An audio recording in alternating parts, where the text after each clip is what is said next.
Perayaan Imlek 2575 Kongzili atau tahun 2024 Masehi di Banda Aceh tanpa kemeriahan atraksi barongsai. Keputusan tersebut diambil oleh warga keturunan Tionghoa yang menetap di Banda Aceh demi menjaga netralitas jelang pemilihan umum tahun 2024. Ketua Vihara Dharma Bakti Yuswar menjelaskan Imlek tahun ini merupakan tahun Shio Naga unsur kayu yang melambangkan kemakmuran, keagungan, dan kedamaian.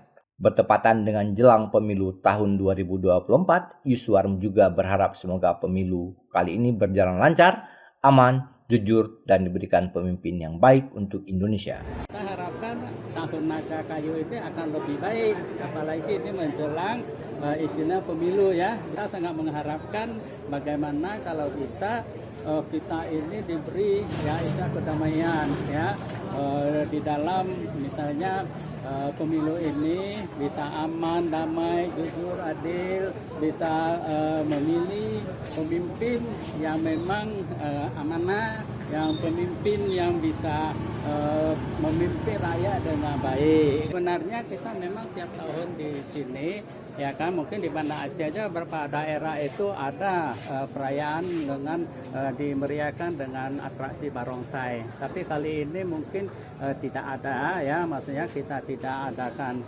barongsai mengingat karena kita menghargai dan mendukung pemilu ini supaya berjalan dengan aman ya, tidak ada hal-hal yang ya bisa misalnya orang ambil kesempatan misalnya soalnya kalau udah main barongsai itu ramai ya, ramai sehingga bisa saja mungkin ada orang yang mengambil momennya ini ya untuk berbuat tidak baik atau apa. Jadi kita hindarin itu.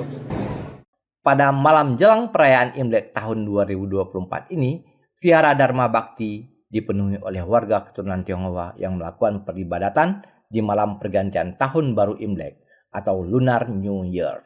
Dari Banda Aceh, Lala Nurmala melaporkan untuk Puja TV Aceh.